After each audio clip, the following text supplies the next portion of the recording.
Hello everyone. I wanted to let you know that I watched this month's JW broadcasting expecting the usual encouragement, but halfway through, actually probably in the beginning, I noticed that there were some things that I was like, whoa, I have got to talk about this today. Now, it's not because it was shocking. You always hear, what they do is they quietly admit, the governing body says that they are taking the lead, but they're imperfect men and they try to follow Jehovah's direction. You've heard the whole saying where we're not inspired nor infallible. Therefore, we can err in directions and in decisions that they make. But at the same time, trust us because Jehovah and Jesus trust us. That's the saying, right? How many times have you heard that before?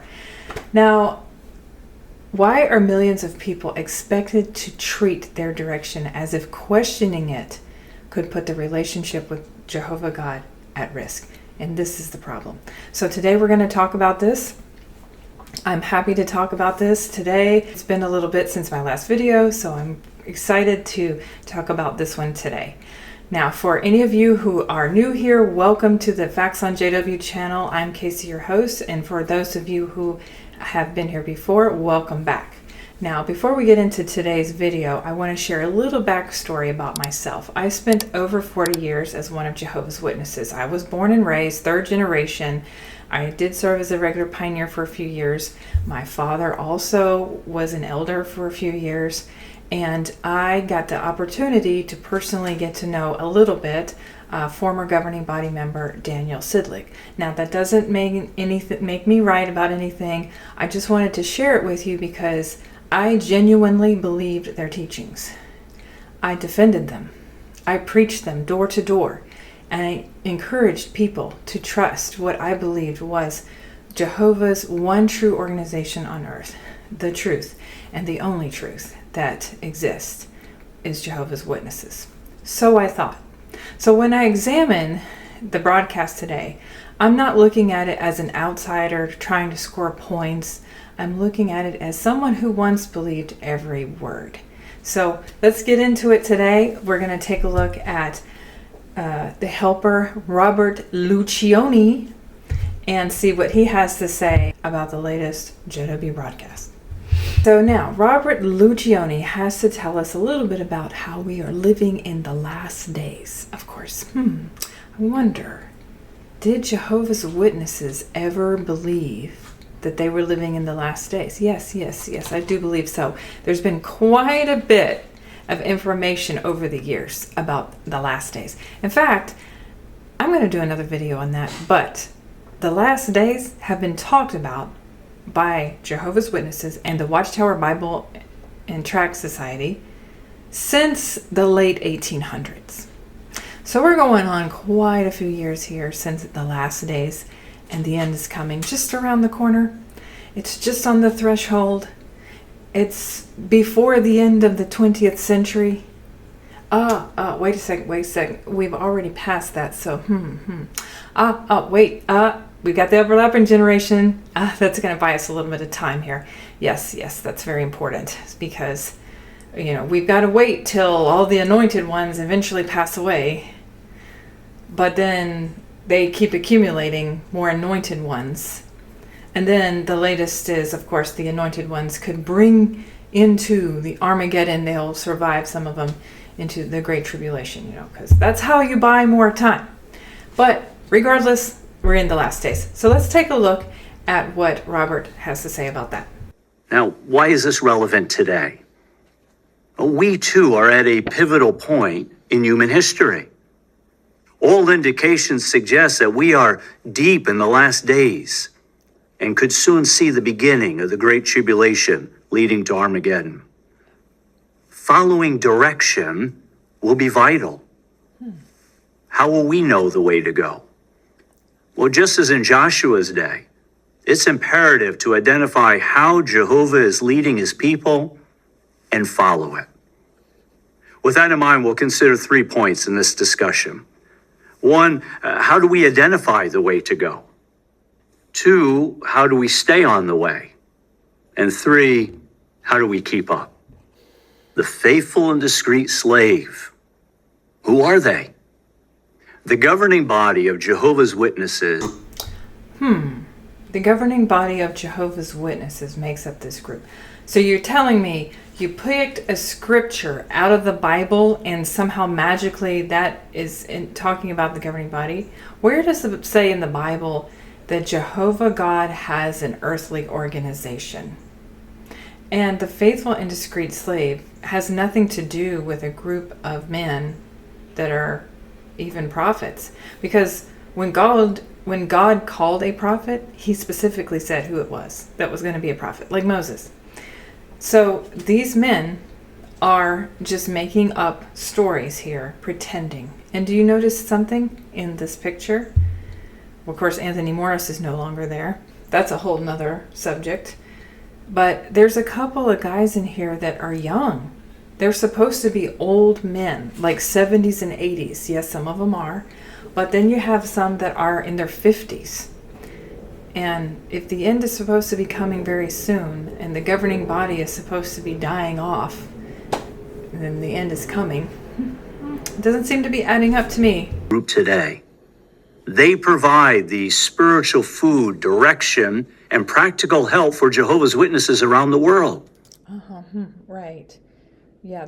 Yeah, they help the brothers and sisters in the congregation. Right. Well, they definitely don't help you out financially, that's for sure. And they don't help out in the community. And what kind of spiritual help are they giving? Maybe just sending out watchtower literature for you to read and just basically saying things like, make sure you listen to us. You have to listen to us even when it doesn't make sense, and trust us no matter what. Basically, that's all their literature says. Now we know that. We've considered this scripture many times. But have we thought deeply regarding why we believe that? That's a good question. The Enjoy Life Forever book includes lesson 54, the role of the faithful and discreet slave.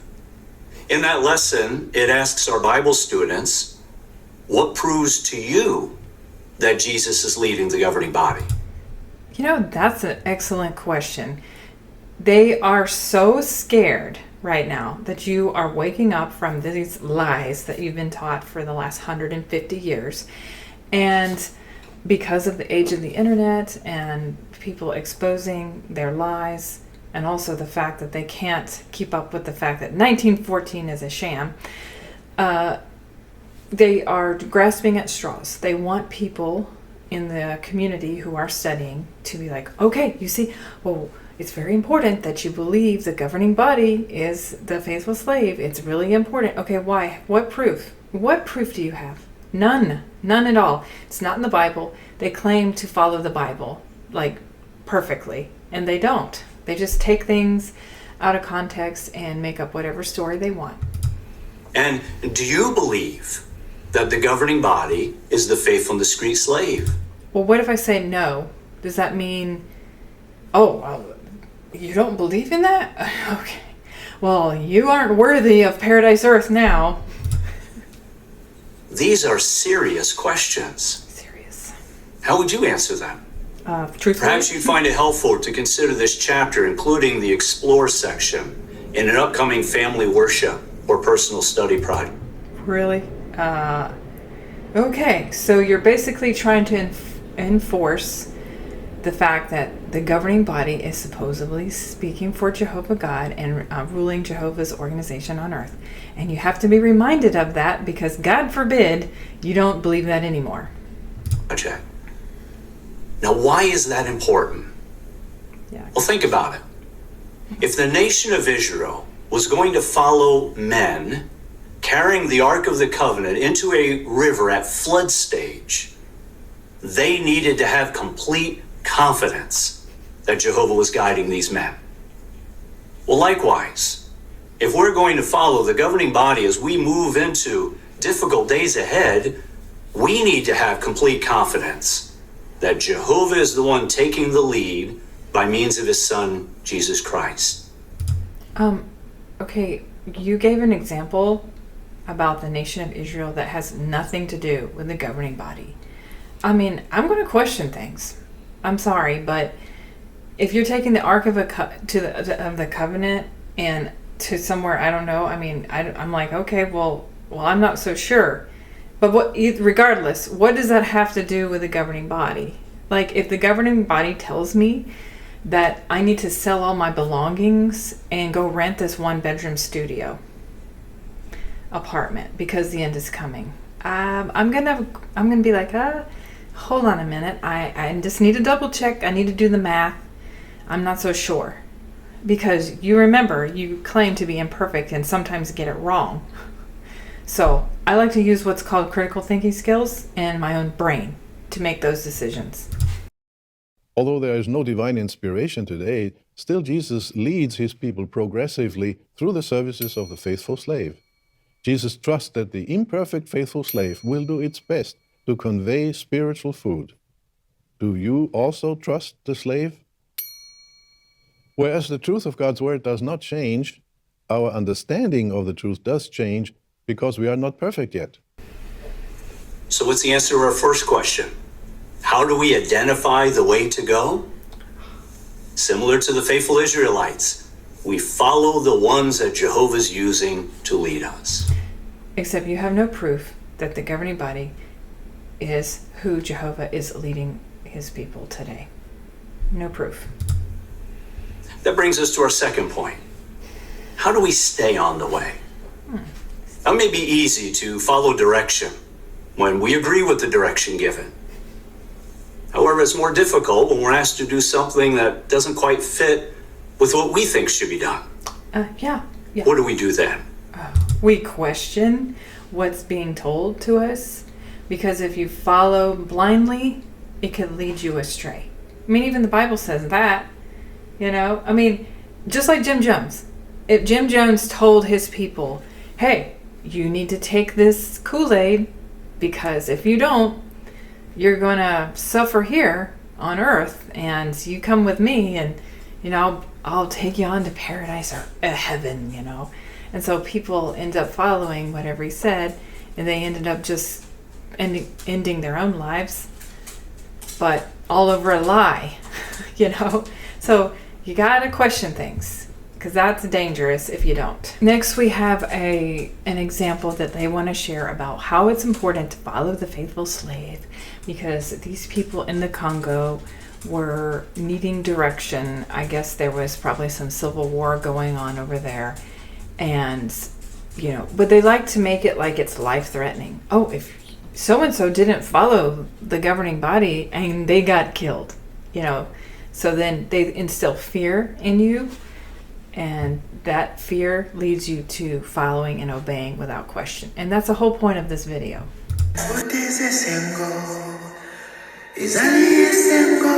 Watching the drama Commit Your Way to Jehovah resonated with me because it's something that my family and I went through. Around early 90s, life was okay. Most of us were still very young, and then the war broke out, and it caused the family to flee from Congo. The instruction that we got from the branch was simple and easy. Some did not follow, and they lost their lives with their families. Yeah, see, that's what I'm talking about. So they give these examples of these people who are suffering, and because of war, it's unrelated to anything else. It's just civil war that was happening in their country, and they didn't follow the direction of the governing body and lost their lives. That's just not true. I'm sorry, but I don't believe that if you don't follow the governing body's rules, you're going to die, you know, and that's what they want you to believe, you know. It's really quite sad, but it's a way to instill fear, and then you follow. But to say that you must listen to the governing body so that you don't end up dying is just not true. It's not true. And that's the way they instill fear, so that you will obey no matter what, and you won't question. They don't want you questioning. And another thing I wanted to point out in this broadcast is they talk about Habakkuk, and they're talking a little bit about that. But one thing that I noticed was there talking about, well, how is Jehovah very approachable? So let's listen to what this lady says about that. Jehovah's approachability, it gives me confidence that I can be completely honest in my prayers. I don't have to censor myself. He already knows how I feel. So I don't have to hold anything back or phrase it just right. Jehovah, he wants me to speak from the heart and feel free to say the things I would never say out loud. He values it. A great point. You would never say out loud, huh? So what if you had committed a grave sin? You have to tell that out loud to the judicial committee, you know. So they're going to sit here and say that you can go and approach Jehovah in prayer and tell him everything on your heart. But unfortunately, you are supposed to tell them all the details of what you did wrong if you committed a sin in front of, and tell that to 3 men for your judicial committee. You know? How is that okay? And then they had to throw in some of these post-Armageddon footage. So you can see here. I can be joyful like Habakkuk, come what may. And meditating on Jehovah's past actions like Habakkuk did in chapter 3. It's so stupid. It reassures me that when things They're in get the worse, bunker. I can patiently trust Jehovah and obey his direction. They're in the bunker. They're trying to say that they trust in Jehovah. Blah, blah, blah. And it's so funny, though, because they show the bunker video to say trust in Jehovah, because apparently, you know, we're leading up to the Great Tribulation and they're instilling this fear again. You know, so here we go. Here's correlating everything, right? So you have the governing body, trust us even though we're imperfect. Oh, and even though we're imperfect men, you must believe us. And whenever there's a civil war happening, you need to follow the direction of the governing body or you're going to get killed. And then, well, you need to follow the direction whenever the Great Tribulation breaks out or Armageddon comes in. And trust us, otherwise you might be, you know, by Jehovah God. So they're instilling fear again. And the fear, obviously the goal is that you will listen to them. No matter what the media says, because that's another thing they're concerned about. They don't like the truth being told about them. And they try to do everything they can to cover it up. Next we have a talk that was given at Bethel. And it was about how you should trust in Jehovah even when it doesn't make sense. Now, their version of trusting Jehovah is not God. It is man, right? If you trust the governing body, the faithful and discreet slave, aka the governing body, well, that's the same as trusting Jehovah and Jesus. So let's listen. It's a choice. We have to make a conscious, reasoned decision to trust Jehovah. Even when there are matters that we don't fully understand or have all the details. And what do they mean by that? I mean, what is it that we're not going to be understanding? If you're just a ordinary person, if you claim to be Christian, because in this context, that's what they are claiming, you're not really going to be overthinking it. You're just going to be like, okay, just, you know, abide by the 10 commandments and be a good person. And that's generally how most people think anyways. What is so difficult about that you are going to be sitting here thinking about, oh my God, something terrible is going to happen and I've got to be prepared. Well, prepared how? I mean, food storage is one great way to be prepared, you know. Has anybody ever seen the Doomsday Preppers? I mean, that's preparation right there. But I don't know, Jehovah's Witnesses aren't necessarily saying that. They are just saying, listen to the governing body, no matter what. World conditions. And Jehovah knows. He understands that we may have concerns, even anxieties, especially when there are things that we don't fully understand or have all the details on a particular matter.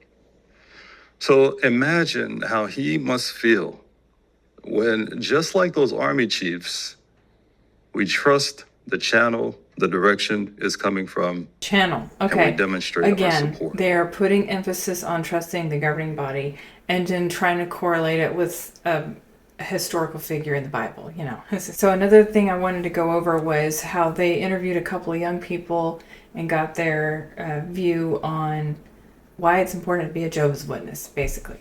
So this kid here, he basically says that he went out in service, and the guy that came to the door was like, hey, my church does all this charity. We do this, this, and this. And what do you do? Which is like true. You're like, yeah, Jehovah's Witnesses don't do charity. And it actually stumped this young man. So because Jehovah's Witnesses do not do any kind of charity in the community, but they also don't do charity even with their own community. Very little, if any. In fact, a lot of times, even if they have, like if they've had natural disasters, if they get a house rebuilt from a natural disaster, the governing body, Faithful Slave, would only rebuild it if they had insurance. And if they didn't have insurance, then they wouldn't do it, because they were able to get money from the insurance. And that's how they did those things. So it's definitely never about helping their own people, or definitely not people in the community. Do those things. I thought, why aren't we doing that? If other religions were doing good deeds, could we really be the only true religion? And that's a good question, you know, and it could be, maybe this kid will wake up one day, because if he's using his critical thinking skills, which it sounds like he is a little bit, you know, he might come across someone else in the territory who will ask him about 1914 or something. That experience kind of shook my faith. Good, as it should. Thought about what things we were doing. We remain politically neutral. We love people outside of our own community. We preach the good news globally. Things Jesus actually commanded us to do. Jesus never commanded anybody to be politically neutral. And pretty much most religious groups do try to teach to be kind and loving. So that doesn't mean that you are teaching the truth just because of these particular things he just mentioned. They're just trying to get the young people to stick with the religion, with Jehovah's Witnesses, and say, well, Jehovah's organization has all the answers, right? Are all religions the same? They ask. Do they all lead to God? They ask. So you see, they want it to be only about one religion teaching supposed truths, when Jehovah's Witnesses are definitely not teaching all these supposed truths. In fact, there's a lot of stuff we can prove that they are teaching that isn't true. And it doesn't have anything to do with the Bible. It has to do with their 1914 doctrine, for example, which has nothing to do with the Bible. And last but not least, we have a guy who decided to go where the need is great. He goes to the Dominican Republic. He's actually serving in the sign language area. Beautiful country. But here's the thing. This man has sacrificed everything for the organization. And in this case, he has decided to up and leave his home, including his job, and go live somewhere. And I have to remind you, he is not getting any financial support from the organization. You're all on your own, so they're just hoping you'll just take off on your own and use your own money and resources to go to these countries to bring in more people who will donate money to the organization, but not help you out, So, and that doesn't mean that people in the area don't help him as much as they're able, but most of their money is going to be sent to the organization, and whose pockets get filled there, So. And preach to people in other parts of the world. Now I get to do that every day. Serving where the need is great does come with a few challenges, even maybe a little homesickness. But the local friends here have really become like a family to me. They are always willing to help a stranger in need, and I've been that stranger many times. When I first arrived, they helped me find a place to live. They would often stop by to drop off food and check in on me. So although sometimes I miss things back home, having a family here has helped to fill that void. Yeah, that's the thing. It's like the local people are helping him out. But what about the organization? Why can't they give him a little bit of money? I mean, he is sacrificing a lot for something that they asked him to do. Jehovah's given me brothers and sisters and mothers and fathers, so I never feel alone. Yeah, but the problem is too, they give you that for now. But what if somebody in the congregation that you got close to gets his fellowshipped? You know, or what if you do, and you're the one serving where the need is great? You know, it can be a little tricky. But they like to give you the illusion. Again, that's what this is about: the illusion of happiness and family, which it's all fake. And it doesn't mean these people aren't genuinely trying their best to be kind and loving and giving. But unfortunately, it comes with a price. The price is your emotional freedom. You don't have the freedom to choose who you're going to be friends with, because somebody in the organization that you were friends with could no longer be a Jehovah's Witness anymore, or they may be disfellowshipped or something. And so it's all tied to what you believe. It's not tied to genuine friendship and genuinely helping people in the community just because you want to.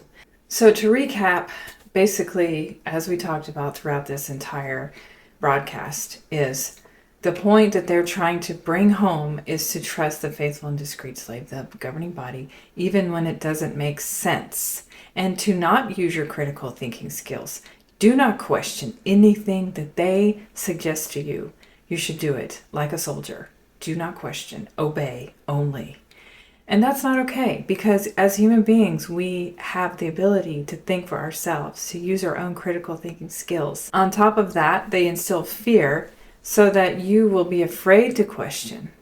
And how many of the ex-witnesses, maybe people questioning, say, well, where do I go from that here? Who do I trust now?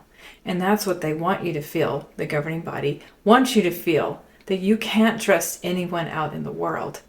That's just not true. But you have to learn to trust yourself, and you have to learn how to think for yourself, because you were never able to before. And that does take time. In my own experience, it does take time. And definitely did question things like, what do I believe in now? Where do I go from here? And that's something that you will discover with time. It just doesn't happen overnight. And don't rush it. It will happen. And it just take one day at a time. That's the best thing you can do. So this actually really got me on the JW broadcast. I will be posting more videos soon, so stay tuned for more. If you enjoyed today's discussion, I hope you'll consider subscribing if you haven't already, and liking and maybe hyping this video and watching the video, because a lot of us do have short attention spans this day and age with constant scrolling, that we don't take the time to actually watch and listen to a video. So maybe you could take a chance and just listen a little bit longer. If you made it this far, type in the comments below, "Truth doesn't fear questions." That lets me know you stayed for the entire discussion, and honestly, it became one of my favorite reminders. Because wherever the truth leads, it should never be afraid of honest questions. And so thank you so much for watching today. Take care. And remember to always use your critical thinking skills. We'll see you again on the next one.